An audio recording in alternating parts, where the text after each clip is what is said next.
두 달만 기다리면 대반전 옵니다. 최근에 이런 말도 들립니다. 사실 얼마 전 발표한 청년 4억 이하 비아파트 매수 대출 80% 내용을 보면 진짜 이번 이사철에 수원 부동산 시장도 심각하겠다는 생각이 들었는데요. 거기다 수원자가 소유하는 1주택자까지 부담이 되는 시한폭탄 같은 세제 개편 때문에 집값도 대통령 지지율도 떨어질 거라는 말도 많지만 저희는 수원에서도 일부 지역에서만 한 두 달 정도 관망세가 이어질 거라고 예상합니다. 물론 이번에는 무주택자만 당하지 않는다라고 하실 수 있는데요. 하지만 지금 그동안 안 팔리던 빌라도 팔렸다는 이야기도 들리고 재개발을 노린 송파구 빌라촌 거래가 늘어난다는 이야기도 들려서 솔직히 불안합니다. 왜냐하면 제가 한남동 재개발로 묶여서 기회를 놓치신 분들 너무 많이 봤거든요. 하지만 빌라로 가시는 분들도 이해는 갑니다. 2021년 입주한 정자동 화서역 파크푸르지오 전용8 14 매매 거래를 보시면 7월 30일에 103동 3층 물건이 13억 5천에 계약이 되었습니다. 6월에 15억 거래도 나오고 하방은 점점 올라가고 있고 중층 매물도 16억, 15억 5천에 나오고 있는데요. 물론 호가라 현실치가 아닐 수 있습니다. 하지만 호가가 위로 몰린다는 건 수요가 없다라고 보시면 안 되는데요. 최근에는 20억 이하 아파트로 수요가 몰리는 현상도 나타나고 있고 이런 분위기가 호가에도 반영되고 있다고 봅니다. 근데 왜 20억 이하를 살까요? 보유세 부담 늘어나는데 왜 살까요? 여러 이유가 있겠지만 저희 쪽에서 상담을 통해 분석한 바로는 지금 수원도 전월세 물건이 줄어들고 있고 세제 개편 이후에는 집주인의 입주까지 걱정해야 하고 세금 부담보다 앞으로 집값이 더 오를 가능성을 크게 보는 분들이 많기 때문에 애들이 받은 세뱃돈이랑 돌반지라도 탈탈 털어서 가능한 한 좋은 집을 사려고 하기 때문이라고 보는데 네? 지금이 제일 위험하다고요? 20억도 보유세 폭탄 맞아야 한다고요? 물론 그렇게 될 수도 있습니다. 하지만 저희는 이 추세가 쉽게 꺾이지 않을 것 같아서 이제 시작될 가을 이사철이 너무 걱정이 됩니다. 그래서 수원에서 집을 보신다면 최고가 거래와 매도 호가가 어떻게 움직이는지 절대 놓치지 마십시오. 반드시 같이 보셔야 합니다. 호가만 오르는 것과 실제 수요가 따라붙는 건 완전히 다른 이야기이기 때문인데요. 그리고 최근에 신혼부부 디딤돌 대출 받으면 5억 정도 되는데 수원 어디에 집 사면 좋을까요? 라고 문의를 주시는 분이 있었는데요. 요즘 이 금액대 문의가 많은데 참고로 신혼부부 디딤돌 대출은 반공제 항목이 있어서 금액이 줄어들 수 있습니다. 이 점도 기억하시고 사실 이분께는 영통구의 주공 그린빌 2단지를 포함해 여러 단지를 추천드렸습니다. 요즘 수원도 빌라가 핫하다는 말로 시작을 하셨지만 좀 더 장기적인 계획을 가지고 검토해본 결과 그래도 빌라보다는 아파트가 낫다라고 판단을 했고 향후 거주 비용이 외서 10% 늘어날 수 있다는 점을 감안해서 보수적으로 의견을 드렸는데요. 선생님은 어디를 추천하시겠습니까? 차라리 망포동이 낫다고요? 물론 망포동도 좋지만 시점과 가격 흐름을 놓고 봤을 때 좀 더 수요가 몰리는 곳들이 많았고 혹시나 상황이 바뀌어서 매도해야 할 때 매도를 해야 할 경우도 반영하니 다른 곳을 추천하게 되었는데요. 그런데 요즘 왜 이런 질문이 늘어날까요? 저희는 크게 두 가지라고 봅니다. 수원의 공급은 줄어드는데 집값은 부담스럽고 전월세 가격까지 빠르게 올라가고 있기 때문인데요. 우리가 쉽게 찾아볼 수 있는 KB전세 지수만 봐도 수원 아파트 전세 지수는 우상향이고 지난달에는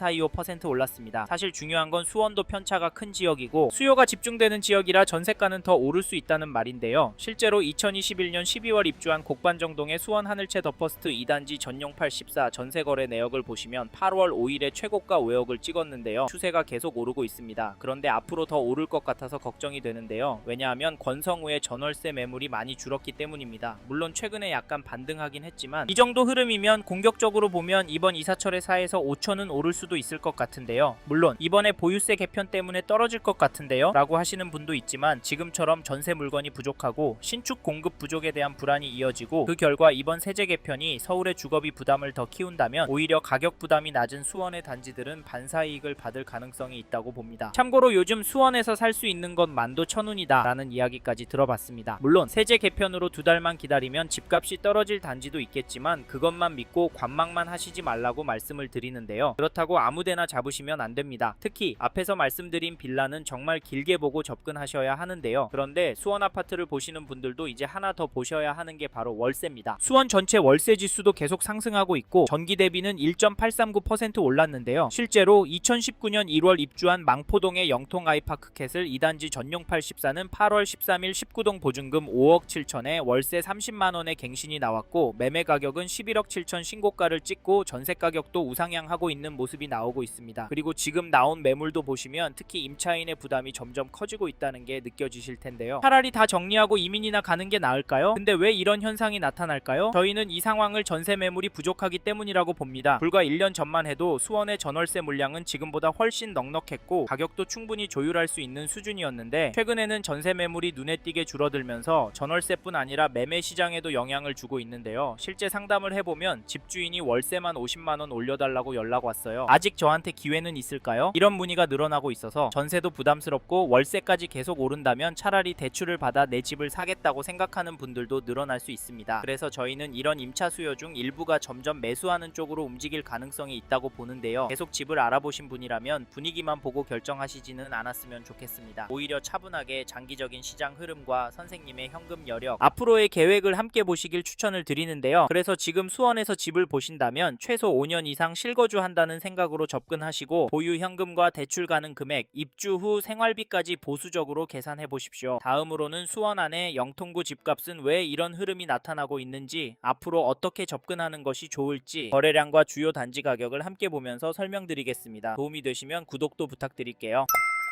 최근에 영통도 심각해졌다는 이야기가 많이 들립니다. 특히 삼성 다니시는 분들이 시장을 많이 돌아보시고 적극적으로 거래를 하신다고 하는데요. 하지만 지금과 같은 시기에는 기사 몇 개, 문자 광고, 이야기 몇 개만 듣고 괜찮다, 별로다 판단하시면 안 됩니다. 그래서 저희는 세 가지 기준은 정리하고 움직이시라 추천을 드리는데, 첫째, 얼마나 보유할 계획이신지, 둘째, 지금 자금 구조가 무리 없는 상태인지, 셋째, 비교 중인 단지의 수익 구조가 어떻게 다른지입니다. 이 세 가지가 정리되지 않으면 지금 구간에서는 관망하시는 게 좋을 수 있습니다.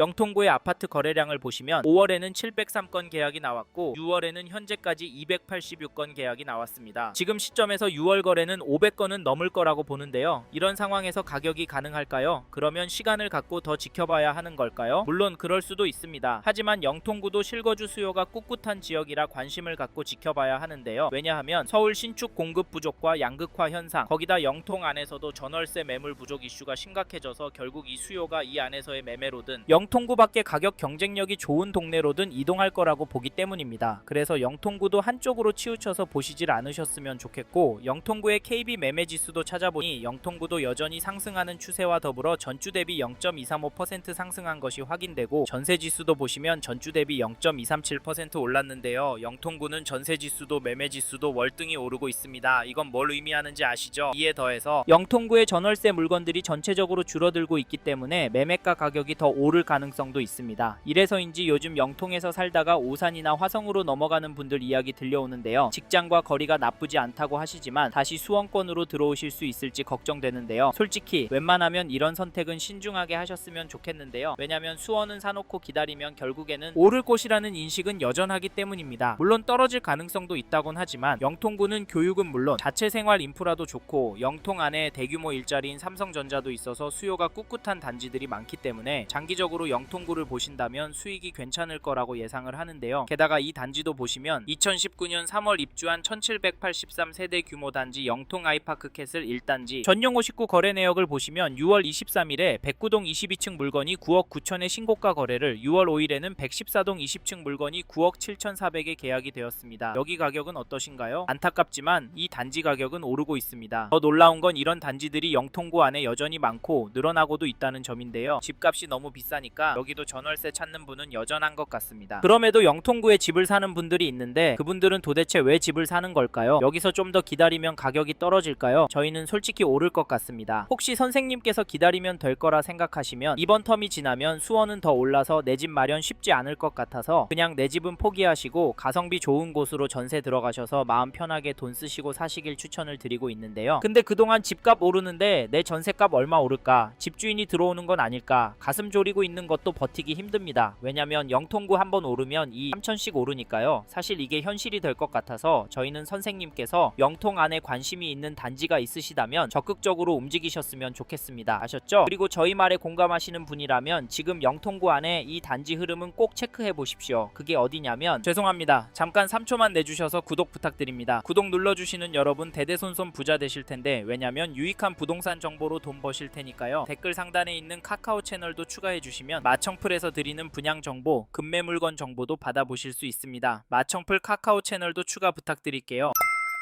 1998년 입주한 영통동의 벽적골 8단지 두산 우성한신을 보시면 6월 25일에 전용 59 12층 물건이 5억 2천에 계약이 되었고, 6월 11일에는 805동 9층 물건이 5억 4천에 도장을 찍었는데요. 이 단지 가격 어떻게 보십니까? 저는 오르고 있다고 보여지는데요. 사실 가격도 중요하지만 규제 발표 및 보유세 인상 언급 후에도 거래가 계속 나오고 있다는 점 놓치시면 안 됩니다. 영통구는 토허제에 규제 지역으로 묶여서 대출 금액도 많이 줄어서 영통구 아파트도 떨어질 거라고 예상했지만 잠깐 주춤하는 모습을 보일 줄 알았더니 지속적으로 오르고 있습니다. 이게 팩트인데 좀 더 기다리는 게 좋을까요? 사실 저희 채널에서 다뤘던 과천시, 성남시 영상에서도 보셨듯이 윗동네는 보란듯이 신고가가 나오고 있습니다. 이런 상황인데 영통구라고 싸게 내놓을 집주인이 나올까요? 나온다고 해도 팔아서 어디로 갈까요? 경기도 권안의 인기단지나 상급지로 가려고 할 텐데 이런 곳들은 더 올라서 고민이 많을 겁니다. 그래서 저희는 매도세가 약해질 확률은 낮다고 봐서 여기 벽적골 8단지 두산 우성 한신 잡으실 분은 지금 움직이시는 걸 추천드리고, 이 단지 전세가도 살펴보면 6월 12일에 823동 2층 물건이 3억 5천에 거래가 나왔는데요. 갱신거래 임해도 상승폭은 생각보다 커 보이고, 게다가 다음 이사철 때 더 오를 것 같습니다. 왜냐면 전세 매물이 부족하기 때문인데요. 현재 등록된 물건은 한 개도 없습니다. 지금 전세 매물도 없고 거래가는 오르는 상황인데 이 단지 전세가가 떨어질 수가 있을까요? 그래서 이번에 영통구에서 전세 구할 생각하시고 계신 분이라면 서두르시길 바라겠고, 참고로 매매 호가를 살펴보니 이 단지 매매 물건이 적어 보이진 않은데요. 평균 호가는 최근 거래가보다 높아서 개인적으로 당분간은 거래가 많이 나오긴 힘들 것도 같습니다. 하지만 평균가는 올라갈 수 있다고 보는데, 이런 상황에서 어떻게 하는 게 좋을까요? 네, 내년부터 떨어질 거라고요? 2억은 떨어져야 맞다고요? 네, 그럴 수는 있습니다. 하지만 저희는 조금 다른 입장인데요. 사실 영통구에도 규제가 있습니다. 토허제에 묶여 있어서 실거주를 해야 하고요. 규제 지역으로 묶여서 대출도 줄어들었습니다. 이 말은 투자금이 제법 필요하다는 말인데요. 솔직히 이래서 전세가 더 마음에 들어오는 것도 사실입니다. 크게 오르지 않는다면 가성비가 너무 좋으니까 말이죠. 그래도 저희는 수원 들어가실 수 있는 분은 지금 놓치면 힘들 수 있다고 말씀드리고, 현장의 이야기들과 심리를 종합해보면 개인적으로 계속 오를 거라고 봅니다. 게다가 거시적인 흐름, 통화량, 인플레이션, 환율, 주택 공급까지 자산이 상승할 거라는 모습을 보이고 있습니다. 그래서 저희는 영통구 아파트가 감당이 되신다면 전세보다는 매매를 더 추천을 드리고, 특히나 인기단지나 신축단지 위주로 접근하시면 좋을 것 같다는 의견을 드립니다. 참고로 두 개 단지 중에 고민하고 계신다면 전세가가 얼마나 빨리 상승하고 전세 물건이 얼마나 빠르게 소진되는지 보시고 결정하시면 됩니다.